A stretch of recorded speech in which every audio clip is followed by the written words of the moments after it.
বন্ধুরা অনেকক্ষণ ধরে লাইন দিয়ে তারপরে কিন্তু আমরা সিট পেয়ে গেছি এবং ভালোভাবে বসতে পেরেছি, কোনো সমস্যা হয়নি। এই হচ্ছে গিয়ে জুতো খুলে উপরে রাখবার জায়গা, এই পাকার উপরে। Good morning from Deendayal Upadhyay station. আমরা এতক্ষণে দীনদয়াল উপাধ্যায় স্টেশনে এসে পৌঁছেছি। ট্রেন মোটামুটি 10 মিনিট মতন লেট, খুব লেট নেই। প্রয়াগরাজ জংশনে ঠিক ঢোকবার মুখে আউটারে দাঁড়িয়ে আছে অনেক ট্রেন, তো ট্রেন এখনো প্ল্যাটফর্ম পায়নি বোধহয়, সেই জন্য এখনো ঢুকতে পারেনি। তো ট্রেন থেকে নামলাম, প্রায় 1.5 ঘন্টা লেট করে ট্রেন ঢুকলো। তো আমরা ফার্স্ট ক্লাস ওয়েটিং রুমে ঢুকেছি, ঢুকে একটু ফ্রেশ হচ্ছি, ফ্রেশ হয়ে নিয়ে এবারে সঙ্গমের দিকে যাব চান করতে।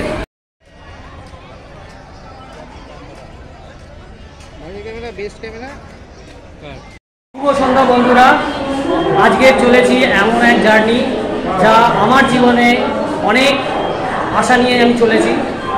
জানি না জার্নি কতদূর আমি করতে পারবো। আজকের যাত্রা প্রয়াগরাজ জংশন। হ্যাঁ বন্ধুরা, ঠিকই ধরেছেন, আমি যেতে চলেছি মহাকুম্ভে। এই সুযোগ এসছে, এর জন্য ঈশ্বরের কাছে আমি বিশেষভাবে কৃতজ্ঞ। কিন্তু সমস্যা একটাই, টিকিট পাইনি, তাই আনরিজার্ভে যেতে হবে। আনরিজার্ভে টিকিট কেটে নিয়েছি। আমি এখন রয়েছি কলকাতা স্টেশনে। রাত 10টা 45 মিনিটে প্রতাপ এক্সপ্রেস ধরে আমরা আছি, পৌঁছবো আর কি প্রয়াগরাজ জংশনে। আমার সঙ্গে আরও দুজন আছে, আমি পরে তাদের সাথে আপনাদের পরিচয় করিয়ে দেবো। তো টিকিট কাটা হয়ে গিয়েছে, এখন অপেক্ষা।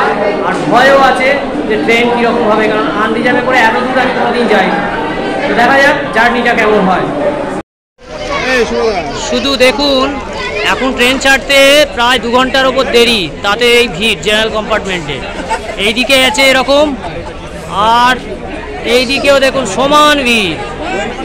সবাই একটাই লক্ষ্য, মহাকুম্ভ।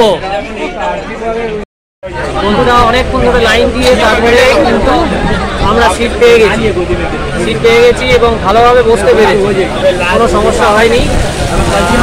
এইভাবে আলো দিয়ে দিল। আর এই মুহূর্তে ট্রেন ছাড়তে এখন প্রায় 40 মিনিট দেরি আছে।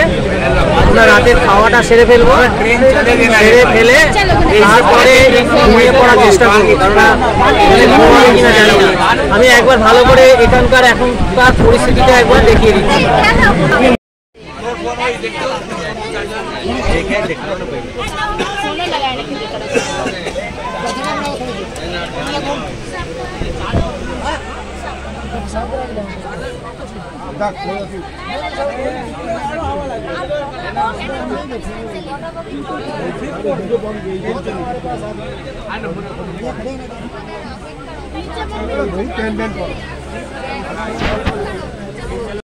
একটা মজার জিনিস দেখাচ্ছি, জুতো খুলে রাখতে হয়েছে আমাদের। জুতো কোথায় রেখেছি সেটা দেখাই। এই হচ্ছে গিয়ে জুতো খুলে উপরে রাখবার জায়গা, এই পাকার উপরে আমরা জুতো খুলে রেখেছি, দেখুন। অবশেষে 10টা 45 মিনিটে একদম নির্ধারিত সময়ে প্রতাপ এক্সপ্রেস ছেড়ে দিল। এই ট্রেন এখান থেকে সোজা দিল্লি যে মেন লাইন, সেটা দিয়ে দিল্লি কট লাইন, সেটা দিয়ে যাবে। আর পথে পড়বে বর্ধমান, আসানসোল, আর ওখান থেকে পড়বে ধানবাদ, গয়া, দীনদয়াল উপাধ্যায়, আর সোজা হচ্ছে গিয়ে প্রয়াগরাজ জংশন। তো আমরা প্রয়াগরাজ জংশন অবধি যাবো, কিন্তু পথে যে ট্রেন জার্নি সেটা দেখানো সম্ভব নয়। প্রথম কথা, এখন রাত্রি হয়ে গিয়েছে অনেক, আর আমরা সবাই কিছু না কিছুভাবে ক্লান্ত। তো কাল সকালবেলা আবার আপনাদের সঙ্গে দেখা হচ্ছে। আচ্ছা, একটা জিনিস, আমার সঙ্গে যারা দুজন যাচ্ছে তাদের সাথে পরিচয় করে দিই। এই হচ্ছে অরিজিৎ, আর এই হচ্ছে কি হিরণময়। আমরা তিনজনে মিলেই যাচ্ছি। তো আবার দেখা হচ্ছে কাল সকালবেলা। Good morning from Deendayal Upadhyay station. আমরা এতক্ষণে দীনদয়াল উপাধ্যায় স্টেশনে এসে পৌঁছেছি। ট্রেন মোটামুটি 10 মিনিট মতন লেট, খুব লেট নেই, কিন্তু অসম্ভব ভিড় হয়ে আছে। যার জন্যে আমরা সেই যে রাত্রিবেলায় এই সিটে উঠেছিলাম, এখান থেকে নামতে পারিনি। একেবারে সেই প্রয়াগরাজে গিয়েই আমরা নামবো। পায়ে ব্যথা হয়ে গিয়েছে, কষ্ট হচ্ছে, তাই ভালো করে ব্লগগুলো আমি করতে পারিনি। যেটা ট্রেন ব্লগ মতন করার কথা আমি করতে পারিনি। তো এইবারে আমরা প্রয়াগরাজে পৌঁছে সেখানকার পরিস্থিতি অবশ্যই আপনাদের সঙ্গে দেখাবো। তার আগে সেখানে নেমে ফ্রেশ হতে হবে, ফ্রেশ না হলে হবে না। এই মুহূর্তে গাড়ির পরিস্থিতি এইরকম, দেখো চারিদিকে লোক, এত লোক এখানে নামবার উপায় নেই পর্যন্ত। 90 হয়েছে, 90 ভাই কি করবেন?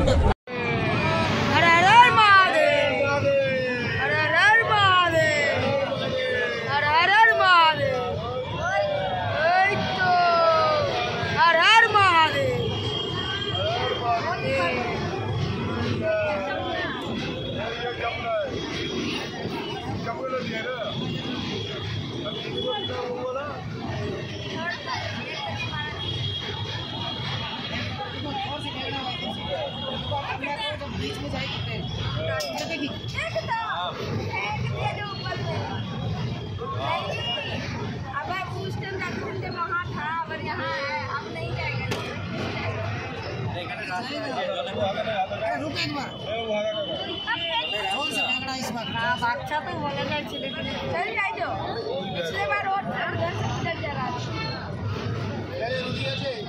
तीनों जो संग्राम हुआ था यही है, उस रूट में है, इसमें नहीं है, वो पहले रूट में है। गंगा जमुना देखो वो मेला वहाँ लगता है, देखो यही है वो रूट है। अरे नहीं है, वो पानी इसमें 3 तरह का रहता है। अरे 3 तरह का रहता है, ये जमुना है, ये जमुना खाने के लिए वो तो को दिखते हैं जनसंख्या वही तो जाने होगा और क्या वही तो धीरे লোকেরা তো ওখানে যাচ্ছে সব চান করতে। প্রয়াগরাজ জংশনের ঠিক ঢোকবার মুখে আউটারে দাঁড়িয়ে আছে অনেক লোক, তো ট্রেন এখনো প্ল্যাটফর্ম পায়নি বোধহয়, সেই জন্য এখনো ঢুকতে পারেনি। আমরা ওয়েট করছি প্রয়াগরাজ জংশনে নেমে তারপরে আমরা ওখান থেকে যাবো। তার জন্যে কিছুদিন তো বসে থাকতেই হচ্ছে, তবে এবার বিরক্ত লাগছে। তো ট্রেন থেকে নামলাম, প্রায় 1.5 ঘন্টা লেট করে ট্রেন ঢুকলো। তো আমরা ফার্স্ট ক্লাস ওয়েটিং রুমে ঢুকেছি, ঢুকে একটু ফ্রেশ হচ্ছি, ফ্রেশ হয়ে নিয়ে এবারে সঙ্গমের দিকে যাব চান করতে। আমরা স্টেশন থেকে বার হয়ে যাচ্ছি, এই এসকালেটার রয়েছে দেখতে পাচ্ছেন, এই এসকালেটার করে ওই পারে চলে যাব। ওখান থেকে আমরা টোটো ধরে নেব, টোটো ধরে নিয়ে সেখান থেকে সঙ্গম ঘাটে যাব স্নান করতে।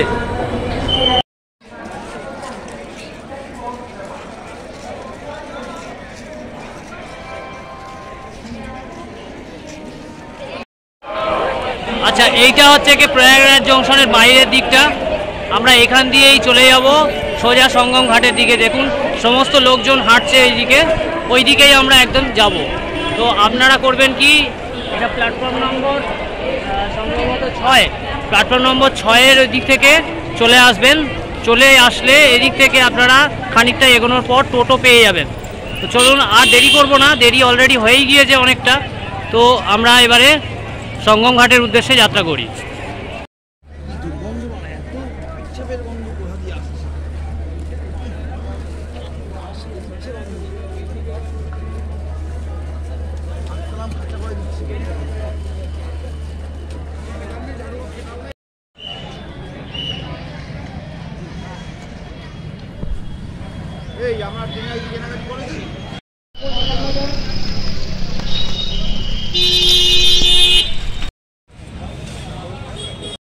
একটা মুশকিল হয়ে গেছে, এখান থেকে সঙ্গম ঘাটের দূরত্ব 8 কিলোমিটার, কিন্তু কোনো গাড়ি এই মুহূর্তে আমরা পাচ্ছি না। সমস্ত গাড়ি যেতে দিচ্ছে না বলে যেতে চাইছে না, জানি না কি হবে। দেখি একটা গাড়ির ব্যবস্থা অবশ্যই করতে হবে এখানে। আমরা একটা টোটো অবশেষে পেয়ে গিয়েছি, যেটায় করে আমরা সঙ্গম ঘাটের কাছাকাছি অবধি যেতে পারবো। পুরো রাস্তায় কিন্তু গাড়ি যেতে দেয় না, তো সেই রাস্তায় আমরা যাচ্ছি এই মুহূর্তে। কিন্তু রাস্তায় প্রচণ্ড জ্যাম, এই জ্যাম ফেলে আমাদের টোটো এই আমাদেরকে নিয়ে যাচ্ছে। তো সেখানে কতক্ষণে পৌঁছোই সেটাই এখন দেখা।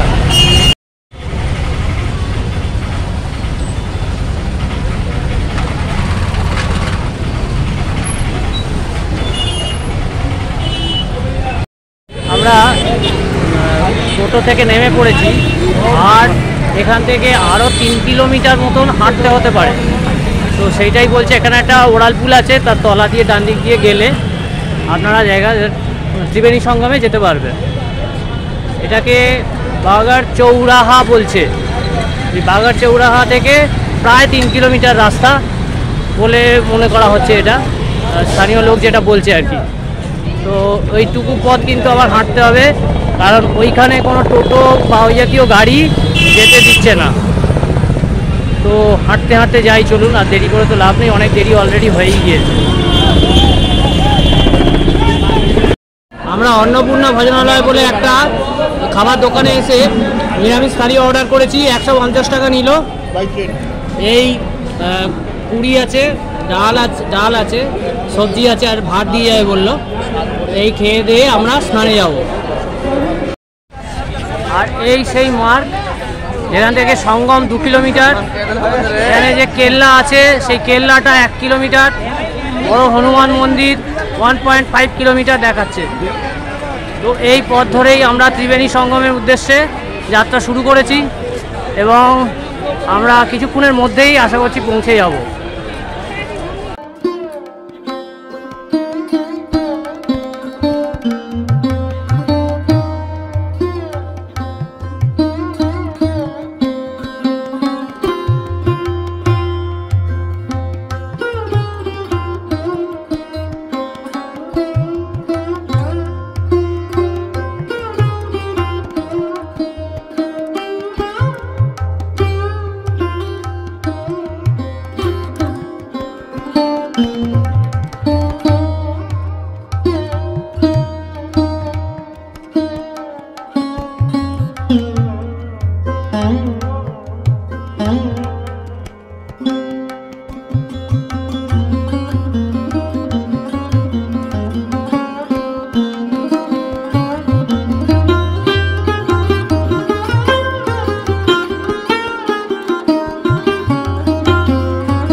বন্ধুরা, পূর্ণ স্নান আমরা করে ফেলেছি।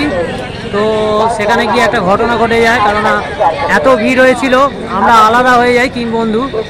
তারপরে আবার পুলিশি সহায়তায় আমরা শেষ পর্যন্ত আবার পরস্পরকে খুঁজে পেয়েছি। এখানকার ব্যবস্থা কিন্তু সেদিক থেকে খুব সুন্দর। তো যাই হোক, এরপরে আমাদের একটা প্ল্যান ছিল বেনারস যাওয়া, সেটা হবে কিনা এই মুহূর্তে ঠিক নেই। তো এখানে একটা মন্দির আছে, এইটা আমাদের এখনো দর্শন বাকি আছে। এইটা করে আমাদের প্রয়াগরাজে কুম্ভ যাত্রা শেষ করে দেবো আমরা। কুম্ভ মেলা মানেই সাধু সন্তদের আখড়া, আর এখানে নাগা সাধুদেরও আখড়া আছে। তো কাছে গেলে আবার যদি কিছু পড়ে, এই জন্য আমি দূর থেকে আপনাদেরকে দেখিয়ে দিচ্ছি।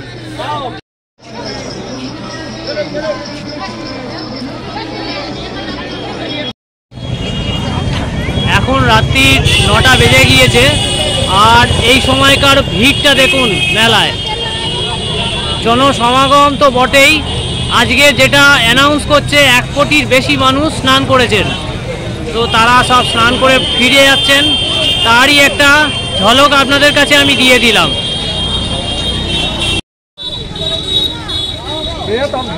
যারা যারা কুম্ভে এসে এখানে রাত্রিবাস করতে চান তাদের জন্যে একটু কস্টলি জায়গা এটা হচ্ছে কি সঙ্গম টেন্ট কলোনি। এইটা পেয়ে যাবেন, যেটা হচ্ছে কি সঙ্গম যাওয়ার রাস্তা, সেই রাস্তার পথেই পড়বে এইটা। তবে এখানকার ট্যারিফ আমি বলতে পারবো না, এটা হচ্ছে কি ওদের সাইটে গুগলে সার্চ করলে আপনি এরা পেয়ে যাবেন। মেলা মানে তো শুধুমাত্র কুম্ভ মেলা মানে শুধুমাত্র তো পুণ্যের নয়, আনন্দেরও। তো এখানে অনেক রকম দেখুন মেডিকেল রাউন্ড আছে, আরও অনেক রকম খেলনার ব্যবস্থা আছে, ছোটদের জন্য আনন্দের ব্যবস্থা আছে। তো সেইটা এখানে বসেছে এই দিকটায়, বেশ বড় আকারেই বসেছে। তো এখন অনেক রাত হয়ে গিয়েছে, তো আমাদের প্রয়াগরাজ স্টেশনেও ফিরে যেতে হবে।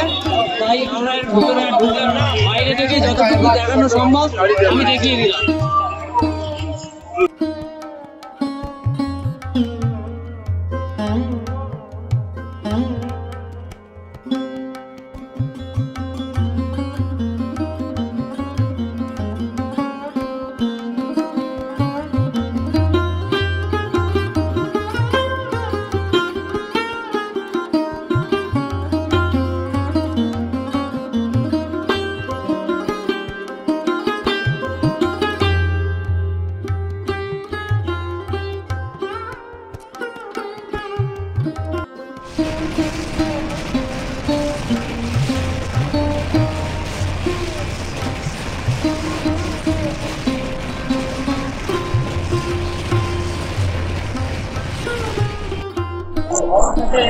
পশ্চিমবঙ্গে প্রবেশ করে গেলাম। বরাকর নদী পার হয়ে যাওয়া মানে ঝাড়খণ্ড থেকে পশ্চিমবঙ্গে প্রবেশ করা। আর কেন এত বাদে আমি ভিডিও করছি সেটা বলি, কালকের আমরা রাত্রিবেলায় ট্রেন পূর্ণ স্টেশনে এসেছিলাম, তো এত ভিড় স্টেশনের ভেতরে আলাদা করে দেয়নি, লাইন দিয়ে দাঁড় করিয়ে রেখে দিয়েছিল। আর আমাদের যে ট্রেনটি শিয়ালদা সুপারফাস্ট আজমির শরীফ এক্সপ্রেস, ওটা হচ্ছে কি প্রায় 3 ঘন্টা লেট করে এসেছিলো। 1:55 টাইম ছিল, ট্রেনটা আসে 5:10-15 নাগাদ। তো সেই ট্রেনটা প্রায় 4.5 ঘন্টা লেট করে এখন চলছে আসানসোলের পথে। ভিডিওটাকে আর বড় করে লাভ নেই, তাই এখানে শেষ করছি। তো আপনাদের কেমন লাগলো অবশ্যই আমাকে জানাবেন, কমেন্ট করবেন। আর ভালো লেগে থাকে তাহলে শেয়ার করে দেবেন ভিডিওটা। স্নান করে মন যতটা ভালো শরীর ততটাই ক্লান্ত, তাই আজকের মতো থাকলাম। আবার নতুন কোনো ভিডিও নিয়ে খুব তাড়াতাড়ি আপনাদের সঙ্গে দেখা হচ্ছে।